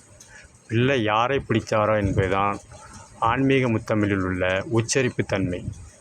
அவர் அனலாசுரனை பிடித்தனால தான் பிள்ளையார் பிடிக்கப் போய் குரங்காய் முடிந்த கதை. கதை என்றால் புராணத்தில் உள்ளது. மானிடர்கள் கதை எழுதுறது கிடையாது. அப்படி இருக்கும்போது எப்படி பிள்ளையார் பிடிக்க போய் குரங்கா முடிஞ்ச கதையா என்று சொல்ல முடியும்? இது இயற்கைக்கு மாறாகவும் உள்ளது, புராணத்துக்கு எதிராகவும் உள்ளது. ஆகவே ஆன்மீக முத்தமிழ் அடிப்படையில் மொழி உச்சரிப்பு தவறாக இருந்தாலும் வர்த்தகமாக ஆன்மீகவாதிகளை மூளை செலவை, அதாவது ஆங்கிலத்தில் பிரெயின் வாஷ் செய்து வர்த்தக ரீதியாக வந்த கிழக்கிந்திய கம்பெனிகள் மொழியில் ஏற்படும் ஆட்சியை அன்று முதல் இன்று வரை நடத்தி வருகிறார்கள். இது மேலோட்டமாக புரியாது. துவப்புத்தன்மை கம்மியாக இருக்குது, அதுக்கு வாழைப்பூ சாப்பிடுங்கன்னு சொல்ல மாட்டாங்க. புரோட்டீன் கம்மியாக இருக்குதுன்னு ஆங்கிலத்தை சொல்லுவாங்க. உப்பு சத்து கம்மியாக இருக்குது, அதுக்கு உப்பு சாப்பிடுங்கன்னு சொல்ல மாட்டாங்க. அயோடின் சால்ட்டு சேருங்க அப்படிம்பாங்க. இனிப்பு சுவை கம்மியாக இருக்குது, அதை இனிப்பு சாப்பிடுங்கன்னு சொல்ல மாட்டாங்க. குளுக்கோஸ் ஏற்றணும்னு ஆங்கிலத்தில் சொல்லுவாங்க. காரத்தன்மை கம்மியாக இருக்குது, காரம் சாப்பிடுங்கன்னு சொல்ல மாட்டாங்க. உங்களுக்கு அமிலத்தன்மை கம்மியாக இருக்குது, அமிலம் சாப்பிடுங்க அப்படிம்பாங்க. ஊசி போடணும் அப்படிம்பாங்க. வெப்பக்காற்று குளிர்காற்று என்ற புளிப்பு சுவை குறையாக இருக்கிறதுனால புளிப்பு சாப்பிடுங்கன்னு சொல்ல மாட்டாங்க. உங்களுக்கு வைட்டமின் சி கம்மியாக இருக்குது, அதனால் இந்த ஊசி போடணும் அப்படிம்பாங்க. நரம்பு மண்டலம் பலகீனமாக இருக்கிறதுக்கு கசப்பு சாப்பிடுங்கன்னு சொல்ல மாட்டாங்க. உங்களுக்கு இரும்பு சத்து கம்மியாக இருக்குது, அயோடின் சேருங்க அப்படிம்பாங்க. அயோடின் என்றால் ஆங்கில வார்த்தை, இரும்பு சத்து கசப்பு என்றால் தமிழ் வார்த்தை. ஆக மொத்தம் அன்று முதல் இன்று வரை மொழி அடிப்படையில் தமிழை மறைத்து ஆன்மீகம் மொழியை மறைத்து ஆங்கிலத்தில் மொழி மாற்றம் செய்தனால் அன்று முதல் இன்று வரை வர்த்தகம் செய்து வருகிறார்கள் கிழக்கிந்திய கம்பெனி என்று மேலாதிக்கம் கொண்டவர்கள், மேலை நாட்டவர்கள். மேலும் விளம்பர அடிப்படையில் அவர்களுக்கு தேவையானதை பரிந்துரைத்தலும் தேவை அற்றதை பரிந்துரைத்தலும் தேவையானதை நிபந்தனைக்கு உட்பட்டது என்று கண்ணுக்கு தெரியாத அளவில் எல்லா விளம்பரங்களில் காணொளியிலும் செயல்பட்டு வருவதை நாம் பார்ப்பதில்லை. காரணம், பொடி எழுத்தில்தான் நிபந்தனைக்குட்பட்டதுன்னு போடுவார்கள். அதை படித்தா இல்லை இந்த பிரச்சனையில் இருக்குதுன்னு சொல்லிடுவாங்க. அதனால தான் மூளை செலவு என்று பிரெயின் வாஷ் அடிப்படையில் வர்த்தகம் அன்று முதல் இன்று மொழி அடிப்படையில் நடைபெற்று வருகிறது. ஆன்மீக முத்தமிழ் அடிப்படையில் மொழி அடிப்படையில் உச்சரி அடிப்படையில் பொருள் கண்டால்தான் அதற்கு உண்மையான பொருள் விளங்கும். இது ஆன்மீக முத்தமிழில் உள்ள சூட்சமம். மேலும் பிள்ளையாருக்கு கொழுக்கட்டை வைக்கிறது கிடையாது, மோதகம் என்று தான் வைப்பார்கள். மோதகம் என்றால் வெல்லம், அரிசி, பருப்பு சேர்த்து பச்சரிசி மாவை பிடிச்சி அது உள்ளே வச்சு நீரில் கொதிக்க வச்சு தான் அவிப்பாங்க. இதைத்தான் மோதகம். காரணம், சூடு என்ற அனலாசுரனை பிள்ளையார் வயிற்றுக்குள் வைத்து வெப்பத்தால் தாக்கப்படுவதை உணர்ந்துவதனால் மோதகம் என்ற குளிர்ச்சித்தன்மையில் படையலாக படைக்கப்படுகிறது. கொழுக்கட்டை என்றால் வெல்லம், அரிசி மாவு எல்லாம் பிசைஞ்சி நீராவியில் வேகப்படுகிறது, அதுதான் கொழுக்கட்டை. ஆனால் பிள்ளையாருக்கு வைக்கிறது மோதகம். மோதகம் நீருக்கு உள்ளேயே வேகுது. கொழுக்கட்டை நீராவிக்கு மேலே இட்லி தட்டுங்கிற மேலே வச்சு நீராவியில் வேகிறது. காரணம், மோதகம் என்பது அனலாசுரன் வயிற்றுக்குள்ளே இருக்கிறது அடிப்படையாக பிள்ளையாருக்கு படைக்கப்பட்டு நாமும் அந்த தன்மையை ஏற்பட்டு உடம்பில் குளிர்ச்சி ஏற்படுறதுக்காக மோதகம் தயாரிக்கப்படுகிறது. அந்த மோதகம் என்ற கொழுக்கட்டை தண்ணியை நாம் குடிக்கிறது உடம்பில் உள்ள சூட்டை குறைக்கும். அதனால தான் அந்த மோதகம் வடித்த தண்ணியில் உப்பு அல்லது இனிப்பு போட்டு கலந்து குடிப்பாங்க. இது ஆன்மீக முத்தமிழில் உள்ள வைத்திய முறை, பிள்ளையாருக்கு உரியது. ராமாயணத்தில் ராகுக்குள்ளே உளுந்தவடை, பிள்ளையாருக்கு கேது அடிப்படையில் அதிரசம். இரண்டும் துளையிட்டு படைக்கிறது காற்று. வெப்பக்காற்றும் உருவமில்லாதது துளையிடப்படுகிறது உளுந்தவடை, குளிர்காற்றும் உருவமில்லாதது துளையிடப்படுகிறது அதிரசம். ஆன்மீக முத்தமிழில் வைத்திய முறை. ஆன்மீக முத்தமிழ் சொன்னால் புரியாது, சொல்லத்தான் புரியும். புராண அடிப்படையில் பார்த்தால்தான் புரியும். மேலை நாட்டோடு ஒப்பிட்டு பார்த்தால் புலப்படாது. இதைத்தான் தின்னுகெட்ட பரம்பரைம்பாங்க. பிணி என்று ஒன்று வந்தால் பதார்த்தங்கள் மூலம் தின்னு அந்த நோயை கெட வைக்கிறது. நோயை கெட வைக்கிறது. தின்னு கெட்ட பரம்பரைனா பெற்றோர், பிள்ளைகள், பேரன் பேத்தி, பூட்டன் பூட்டி என்று. இதைத்தான் ஆன்மீக முத்தமிழில் தின்னுகெட்ட பரம்பரை, வாழ்ந்து கெட்ட பரம்பரை, தன்னோட வாழ்க்கையை இழந்து பிள்ளைகளுக்கு எடுத்து சொல்கிறது தான் ஆன்மீக முத்தமிழில். இத்தகைய உணவு பதார்த்த வைத்திய முறையெல்லாம் ஆன்மீக தமிழன் கடைபிடிக்கும் சமையல் கலைஞர்களுக்கு மட்டுமே புரியும். பிற மொழி, பிற தொழில் செய்வோருக்கு புலப்பட வாய்ப்புகள் கிடையாது. காரணம், சமையல் என்பது இப்போது வர்த்தகமாகவே மாறிவிட்டது. ஆக ஆன்மீக தமிழர்கள் செய்யும் வைத்தியம் என்ற உணவே மருந்து என்ற அடிப்படையில்தான் சமையல்காரர்களுக்கு மட்டுமே இது புலப்படும், மேலோட்டமாக புலப்படாது. காரணம், ஆன்மீக முத்தமிழ் சூட்சமமாக எடுத்துரைக்கப்படுகிறது. ஆன்மீக முத்தமிழில் ஆன்மீக வழிபாட்டு முறையில் பிள்ளையார் அனலாசுரனை விழுங்குவதற்கு முன் நிறம் மாறுதலாக இருக்கும். விழுங்கிய பின் உஷ்ணம் காரணமாக தோல் நிறம் மாறி கருமையாக ஏற்படும். ஆகவே பிள்ளையார் வெண்மை நிறமாகவும் இருப்பார் ஆதியில். அதை நுரை பிள்ளையார் என்பார்கள். அனலாசுரன் விழுங்கினால் தோல் கருமை நிறம் மாறினால் கருப்பு பிள்ளையார் என்றும், வெள்ளை பிள்ளையார் என்றும் மாறுபட்டு வழிபடுகின்றனர். காரணம் வைத்திய முறைகள். அங்குள்ள கோட்பாடுகளை என்னவென்று அறிந்தால்தான் புலப்படும். மேலோட்டமாக பார்த்தால் புலப்படாது. ஆன்மீகம் முத்தமிழில்.